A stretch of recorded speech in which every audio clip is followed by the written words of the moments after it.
Welcome back to In Sync, the podcast connecting spirituality and business. And last week's episode, we actually talked about the ego and explored a bit what it means and how to deal with it in the workplace. And this episode is the second part, so we highly recommend listening to the first so you get the full picture of what we're talking about. And this time we're talking about ego in leadership, obviously, and if it is your biggest enemy or it actually can be an asset. So we will be covering that maybe ego is not only the need for fame and power, but maybe it helps you to drive success in your business. And we will touch upon how to embrace it and then control the ego. And in general, how to achieve success through ego. Before we even start the discussion, what I would like to do is I'll ask you about what's your position, what's your initial reaction to it, enemy or asset. I'll give you my view, and then at the end of the discussion, we'll see whether we have changed our viewpoints or not. Here, is it like no. Like debating club or something?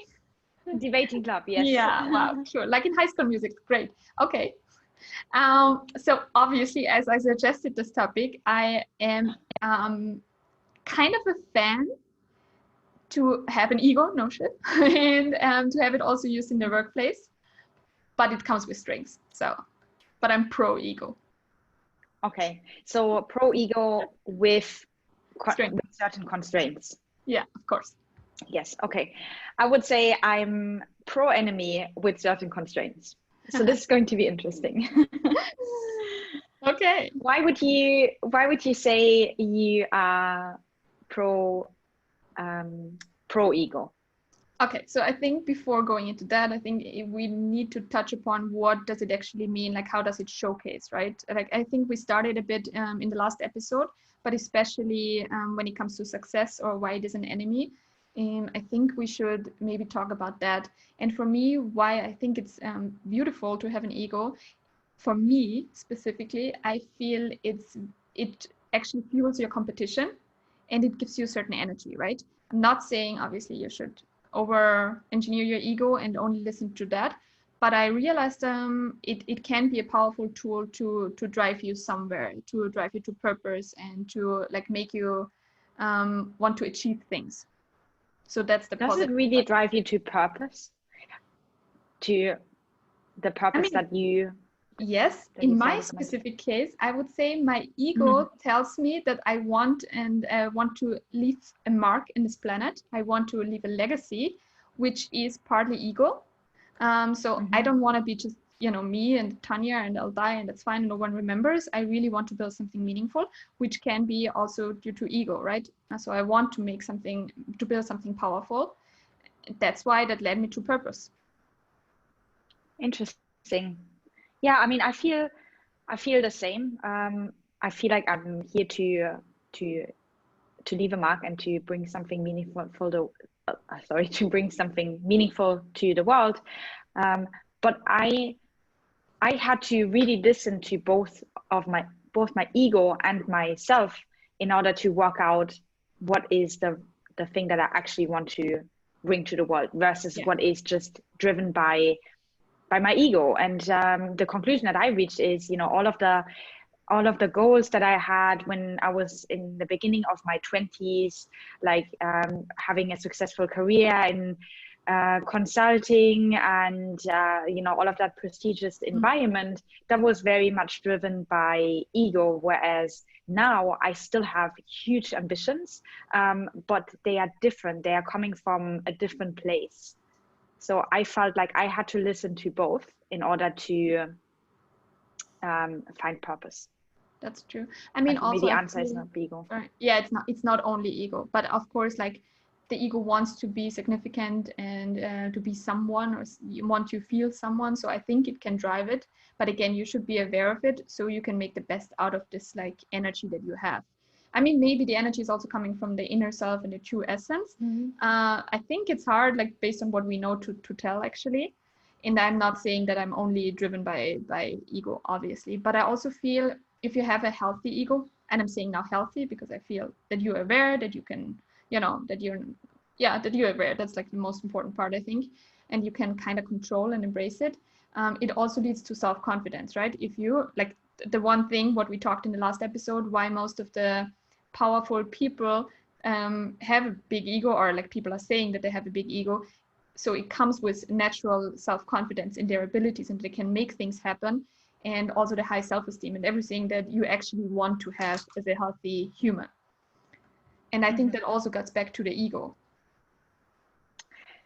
Wow, it's so fascinating because I have a completely different perception of that. I can completely not relate for, yeah, and I can completely not relate to that at all. I actually think it is the biggest enemy, at least because it was to me for a long time, where I was chasing things where I could have gotten out earlier if I would have recognized what was going on.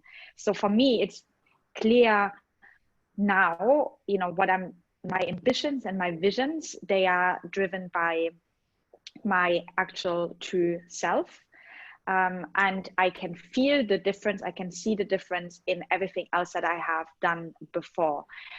But I absolutely appreciate that other people will have a different definition of it. And so what you're describing is, it sounds to me, and correct me if I'm wrong, is that you use the energy that you know, your ego says, oh, I should do this and that and blah blah blah and try this and be better than that, that instead of just blindly following that direction, you just use the energy from that to question, oh, is it really that, and you kind of convert it and put it in the right direction. That is how I think you mean I it. think that was for me like a natural thing somehow, because otherwise I wouldn't went into like, you know, and having an impact community and things like that. So we discussed in the early episodes already. For me, it was very clear that I want to contribute, that I want to give back. I always loved this mentality. So I think that's why it kind of directed the energy in the right way for me naturally. Somehow I felt it. We talked about this moment where I felt this is where I belong and what I should do with my life. So that for sure helped. But if you think about when the ego is developing, and that's like super early on, like, you know, in kids' age, and if there is not and there we don't say it's a bad thing, it's just developing, and you develop a sense of self, you know, that's me, that's how I look, that's why I'm better than others, or why I should be better. So at least in the very beginnings, before you're aware of it, it drives who you are and contributes to your personality and stuff. And I think the earlier you have a playful understanding of what the ego is, the better it is actually to grow up, right? But we all wouldn't be here without the ego. Like, I don't even know, how is it as a kid to grow up without having a sense of self? And I don't know, it's so weird. And are there No, cultures actually, that this don't have it? I never thought about it. We would never be here without the ego. It's true, because the ego, it's kind of it's, if you're lucky, you become aware of it Yeah. in, you know, your adult years. But as a matter of fact, it's not that you grow up and your parents sit you down and they tell you about, hey, that's, you know, your ego. So, and therefore you should align your life. So it's true. Like we generally only start discussing that topic in our adult years. So yeah, it is definitely something that lets us to a certain point. So Yeah. oh, that's a good Yes. I never looked at it from that point. Did I win? You Did I got a win point here. Wow, I came prepared. No, but I think that's pretty much it in terms of, you know, yeah, that it contributes something good. And I mean, if you go into what it can do to politicians and the bad things of like that they misuse it, then it's like obviously the bad thing. Also, I think ego is the essence of why we are having wars and things, because we think this is ours, this is them, this is me, this is my nation, these are my people. So we differentiate, and we are not like, you know, if we don't have the holistic approach in the world, like we are all one, which I truly believe. I mean, we're all coming from the same thing. So like, why even differentiate? Yeah. But the ego wants to make me feel better as the person where I grew up, or feeling entitled over others, and, you know, race, discrimination, all the things is, in my opinion, also a source of ego, because just we want to be better and we want to differentiate and be special. So the ego wants to make you feel special. So yeah, in that sense, I mean, I give you that, but it can be good. Controlled ego. And yeah, I mean, the point that you are making is the ego kind of led us here is true. Like the ego is always there from the minute we are born. It's there, and it leads us to up a certain point. And I think at that point in our adult life, yeah. Can I challenge you on, do you really think ego is there from the very beginning on? Because I don't think so. I think so, but it's not very. It's then being conditioned throughout your life, and it comes out It would be throughout so your life. interesting. I don't know if there are any studies out there in terms of, you know, if you're growing up in a society, like I think it's like somewhere like, you know, that are living very away from like our Western culture. Maybe if you're just like a group of people and you're just like, you know, your families in a sense, maybe I'm just thinking out here loud, maybe then it's different because you don't need to differentiate, you don't need to be better because you are such a, you know, if you're together as a friendship circle, you also don't differentiate and stuff. Like if you feel very connected to each other, I don't think maybe necessarily a sense of ego needs to develop, because also it can be a But drive then of like survival and things like, right? that's true. But then you're saying it doesn't need to develop, but it's still there, and I think that's the But that's the thing. case. What is It's there. ego in the source? It's a second, for me it's a second evil personality. Like honestly, I see myself as having, there's two inhabitants in this body. There's one, my soul, the purest thing that there can be, and there's my ego. I see it as such different entities now, and I think both of them were always there, but as my soul was growing, and as I was going through this life, there's certain conditioning through growing up, through whatnot, and that has started to develop my ego. So I do think it's in both, but I see it as completely different things. So it's funny because like it's obvious you should be a discussion about the workplace, but I'm really intrigued actually to challenge you on this thing if it's really there from the beginning. Like, because imagine, okay, so God, like, you know, we were born in this world, and I'm not saying God, it's like universal energy and everything, like, you know, we are just tiny and insignificant. I said it multiple times already. So why would nature create us the way that we have an evil self in us? It's actually the only, for me, rational explanation is society made us do that. We think we are so significant and great and awesome and better than everyone. I mean, why would we want to have, why would anyone, like, why would we have this thought? Why would we have this second personality in us? Like, what would nature think? Like, let's make fun of those like humans. Like, what is then, why is it there? So it needs to have something positive then to it. Yeah, I mean, it's the positive thing that, you know, the ego claims to be is it's a protection. It protects you from being hurt and from being it protects you from being hurt. So it's almost like, if I could describe it in terms, like I see, you know, this white soul, and then there's this kind of this black ego, and the ego always tries to shield me, my real self, from harm, from enemies, from whatnot. So it, you know, it says it's and that's how most people then act. They say, well, I need to protect myself, you know, that's my ego speaking, because I need to protect myself. How often have I heard? Surely you have heard that as well. So yeah, I mean, it is there for a reason, for sure. But then I think as we go through this world, and as we have more of these challenging situations, that is when the ego really develops. If we were in an environment where we didn't need any sort of protection, then surely it wouldn't come out as that. I mean, it's not that we're fighting against lions anymore. So what no, do you but want I mean, the mind is crazy. It's it's so irrational. I mean, we go through school and we feel like threatened because someone else is better or gets the better grades, or, you know, there's, I mean, yeah, we're not fighting. You're right. Yes, we're not fighting. Also, it's small things that then our personality thinks, or ego thinks it needs to protect us from. So I think it's. But saying that, the protection thing, I think, again, that's like important in the workplace as well. So I need to protect the company that I'm building, the team that I'm like saying, like having.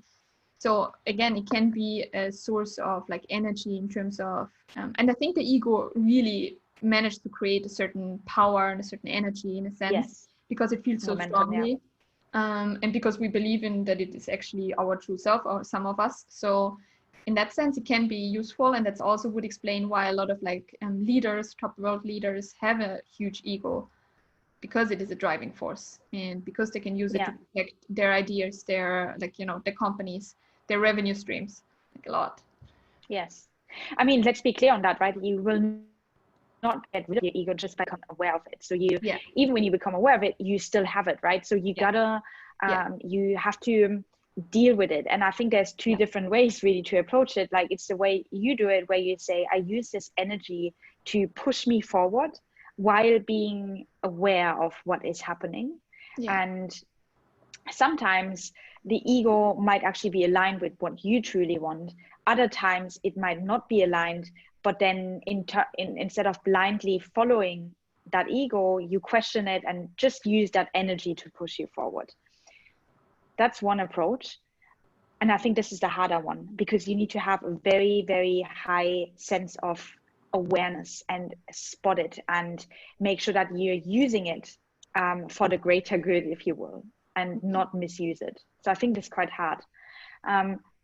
My approach, for example, is on the other hand, is I see it as so different. I don't want my ego to interfere with anything that I do. And I think it's, for me, it's easier to say my true self and the ego, and navigating through that environment and like spotting other people's egos as well and working with them. Because if I let it come out and if I let other people's ego affect me, then I think it, or I have seen it, it creates toxic environments. It doesn't come from a pure place. It doesn't come from a good place. It doesn't create good leadership. It just creates tension.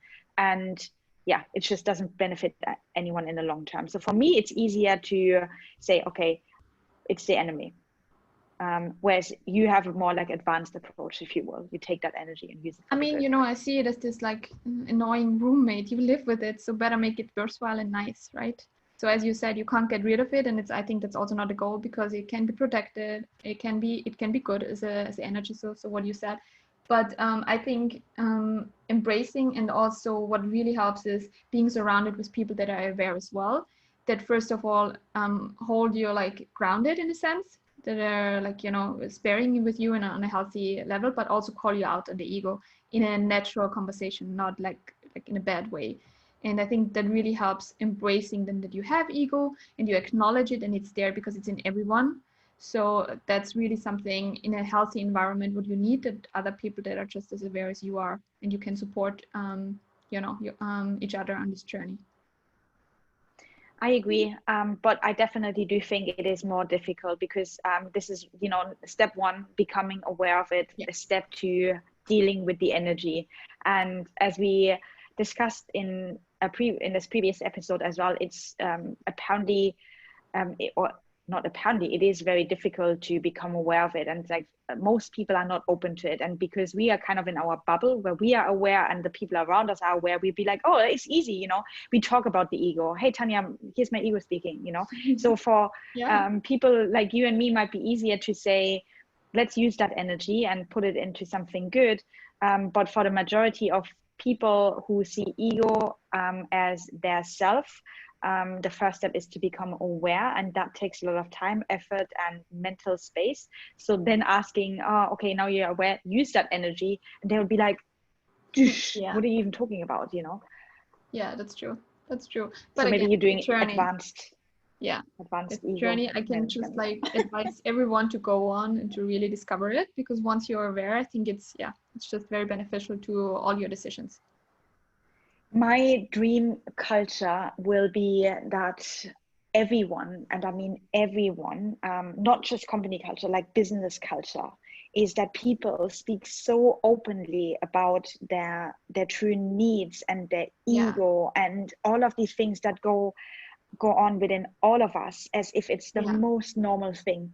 Like when you feel sad, you can just say, hey, I'm having this temporary emotion of sadness. When you're feeling vulnerable, you are able to share that vulnerability without somebody judging you on it. Instead, people will be like, I also feel vulnerable. I really hope that is not hope, that is, the business environment, and that I think you can probably agree on that. That's really like bringing spirituality in the business world, and like taking all of these concepts and changing the way business is run from this unconscious, ego-driven, external behavior to, let's just, talk real talk. My ego is speaking here. I'm hurt. I 100% I'm hurt by your actions. And I think it makes, like, by the way, like having an organization where I feel, I mean, my team can correct me now when I'm wrong, but I feel we are very openly sharing everything that happens in all our lives. And I love it. I know what's going on with this person. Yeah. I love it that I can share, like, listen, I'm having a hard week now with like health issues or with moving or anything that goes on in my life. And I'm not as responsive as usual. And I'm sorry, but it's not that I don't care. It's just really, I'm going on. I have my personal issues right now. And I love that. I love the transparency and that honesty and that vulnerability that it creates in a team atmosphere. And I did not want to have any other team members right now. Like, it's just perfect. Like, everyone is like on the same level. And it's just, again, as we said, you need to be as like the leading person of a team or of a company. You need to create this culture and live by example. So that's why I'm also sharing if I'm not feeling up. Yeah. And it's, I think that's the only way how you should actually build companies, by the way. It's the only way, and it's the only, not just companies, this is the way, you should do business. And that is not just should, this is where the world is moving towards, because no one wants to work with machines. Like, how often, people want realness. People want to speak their truth. They don't want to hide behind a curtain and pretend to be another person. They want to come to work bringing their whole selves. And you have not been in the same corporate environment as I have, but what I have seen, so many companies, they all try to do the same. They are all becoming aware that people struggle with marrying the external and internal world, and so they introduce all sorts of initiatives. Here, you do this, give your employees this training, you do this, you do that, here's a yoga group. What these people have not understand yet, or these companies have not understand yet, is that is not that is managing the effect. It's not managing the cause. And the cause is really why, because people don't feel like they can share these things. They cannot share, they cannot point out openly to their manager, hey, you're talking out of ego, you're not talking out of pure intention here. And that is the way the world is evolving. As people are awakening more, they realize, I don't want to do this stupid yoga class. I want to say who I am and want to be valued for classes.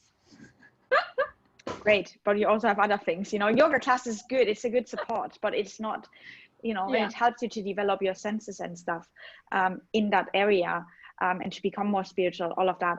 But at the end of the day, it's managing an effect. It's not changing the way people appear at work and show up at work. So it's true. But I think also it depends, obviously, now, but years ago also it was more about the performance of everyone, and every company just wanted acted for profit and wanted to squeeze employees. And I mean, I've been part of companies that had exactly that on their vision board, unofficially, obviously, just making most money and doesn't matter what it costs, so to say. And I'm personally expecting a lot of my employees, so I really want them to work hard and to give their best, but in a great atmosphere. So I want them also to feel home, I want them to share with us if they don't feel up for it. So and moreover, I really want them to develop their best selves in it. I want them to develop their own talents and abilities and grow with us together. So, and I think it's nothing more beautiful to see if people are actually developing alongside the company. And if they invest now 2 years into this one team member, and this team member is developing with us as a company and then leave, so be it. That's the major panic of companies. No, I can't retain my talents. So it's great. You help them on the way. They will not, if you're a great company, if you have a great vision, if you have the right spirit and vision and energy in there, the other people will come in, the next generation will come in and contribute as much. But this acting out of fear, I want to retain the best people. They need to do their best work. So that's for me not how to grow a company either. Totally.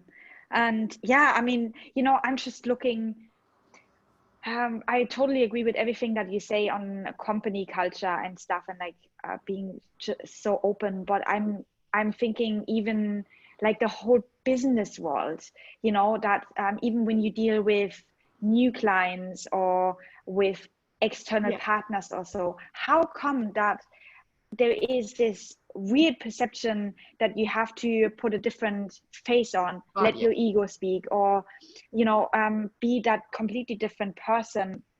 And like, this is exactly this differentiation, ego, non-ego. Is it an enemy? Is it an asset? I think it's an enemy, because you, like, even, everyone wants real and authentic connections in business, like with your partners, with your suppliers, with your contractors, with everyone, right? But they don't bring their whole self out. That's true. And so therefore, I think that this collective awakening that is happening right now is, and becoming aware of things like ego is going to, and I think we are only starting now. In a few years' time, I'm 100% convinced, 1,000% convinced that people will start shifting.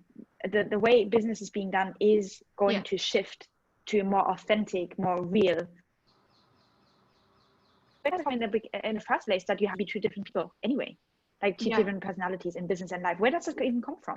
It's not even true. It's more mostly, right? Because you want to protect yourself because of childhood trauma or whatever happened, or what society taught you to be and to behave as a woman, as a guy, as whatever, not showing emotion, showing too many emotions, whatever. Like, so many labels, so many expectations, how you should be and should behave. So that's why, like, mostly in a business context, obviously you feel, okay, I need to be like very formal. I can't make jokes. I can't say that I'm not feeling well, like all those things. That's like just how society taught us the last, hundreds of years. I need my ego to protect myself. But really, if you ask, where does that even come from? Like, where does it come from that you have to protect yourself and show up as a different person in business and in life? If you ask that question, I mean, I don't have an answer, and I guarantee no one has an answer to that, because other than society. But so who in society, like, tell me that person who said it must be like that, right? No, I think this is sorry, I think it's conditional, right? Especially now when you see what you see, like, that there are so many successful people that have this huge ego, or that are acting a certain way. So we still are working in the structures that are built hundreds of years ago. And if someone is successful because of these traits and they say it like that, and they're like, sorry, like, not good people, I'm not saying assholes because I can't, but like generally not good people that are existing, it's there, and you see they're successful, people tend to copy mechanisms that work. And if you think, and that's why I truly feel role models and proper holistic role models are important. If you see that bad behavior and that works and pays off, and this person is, the richest one or the most successful or impactful one, then of course you think this is the way you need to behave. And this is like, passed on generation to generation. But you say it yourself, like, it is conditioning. So there is, and the conditioning happens with the ego in the mind. That is where it happens, right? So you cannot pinpoint to, okay, this is the rule, or this is the person, or this is the whatever situation that has led to all of us acting different in business and in life. There is no answer other than it's conditioning, and conditioning happens on ego level. And therefore, I think ego is the enemy. Yay. Nah, we had a lot of like pro ego stuff, but I let you go there. But it's true. But in the end, I mean, not about joining anyway. But that's also connecting, like, want to connect with others. So that's another level. So why you're like copying others and want to belong, because that's our true, like, sense that we really want to be part of something. So that's why you're doing things. So maybe it's not even the ego that is a conditioning thing. It just want to belong. Maybe that's also the source of ego. Not sure. Yeah, you want to belong, and the ego protects that, and that sense of belonging, and always shielding you from everything. So I mean, I guess we can agree that whether you call it ego or the evil mind or whatever, but it's like a lot of conditioning that happens in our minds. And I just think it is very, very dangerous to let these conditionings, in whatever form they show, how do you say, let that drive your decisions and the way you show up at work and the way you treat people, unless you find a rhythm like you apparently have, where you use that energy wisely and redirect it instead of so I think that is definitely an option, But then, you know, again, everyone is different, and Of course. yeah. No, but I think my bottom line is, of course, not that ego is the best thing that happened to all successful people, and you need to have a huge ego to achieve something, but you should be aware of it, like we concluded multiple times, and then it's about like making the most out of it, and that doesn't matter how. Like some use it the energy and turn it into something big, some meditate over it and are more aware. But the bottom line, it's there for all of us. Yes, and we can't get rid of it. Yeah. And it's so true. My ego shows a lot when I'm in meditation, and it's like telling me stupid stuff, and then I'm like observing it. It's very interesting. But yeah, I mean, and again, like at the end of the day, it comes down to different personality types. So for example, I'm very much of a black and white person. Like I do not see gray zone. I don't really know what that is. You know, I can't really deal with it. So for me, it's good or bad. I wish sometimes I would have a bit more of a gray zone, but that's just not how I work. So you, by the way, yes. Now you put it there. It's really you're such a black and white person. That's so true. Wow. Yeah. Wow. That just opened my eyes. So true. Wow. It's true. Like you know, people say there's a gray zone, and it's almost like I don't know what gray looks like. Like I just do not know what it looks like. What an I've tried multiple times. Yeah, I've tried to see it multiple times, but I just don't see that color. I don't like it. Don't know. Colorblind for gray. But yeah, like so. For example, for my personality type, it's therefore because I'm like this, I see it more as okay. It's an enemy. But I do appreciate that other personality types, such as yours, for example, you're much more able to operate in that gray zone. But what I still think is that your approach to use that energy, like be so open about it and so aware of it that you can use it and redirect it, I definitely think that's that's more advanced than no, that's more advanced state. So as an entry point, maybe pick your side. Good. As an entry point, you should say it's bad. I think you learn more if you have a conscious, like also in the beginning when I read Eckhart Tolle, it was like, oh my God, it's so bad, and what it causes to you. And it's true, like the natural self of the ego is actually causing a lot of bad things.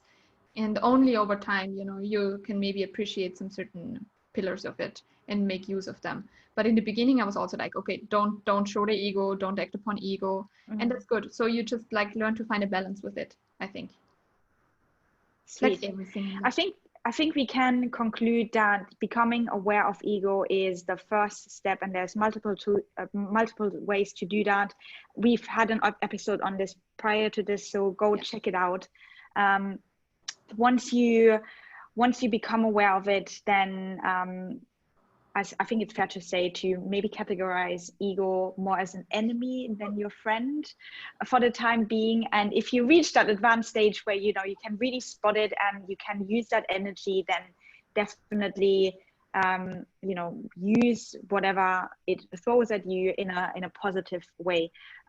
But lastly, what I'm personally really excited about is all of this really leads up to the fact that the world is seeing a shift right now and will be in the next couple of years in bringing in this more spiritual driven and real way of life into the business world, because that is essentially what everyone wants. And we are still a bit limited and conditioned in our minds to let it fully happen, but it's happening right now, which is, I think, super exciting. Can't wait for spirituality to become mainstream, really. Yeah, imagine having it in school. Yeah, it will be. Like that's how I see it. Yeah. Awesome. No judgment. Let's conclude with that. Otherwise, we're getting into discussion of religion. That's for sure for another episode. Cool. Yeah, you guys let us know if you want us to dive in even more deeper on the topic of ego. We are very keen to hear your thoughts on this one, especially because we love the topic of ego. We can just go on forever. As you might tell. Okay, guys. Thanks for listening. Bye. Bye.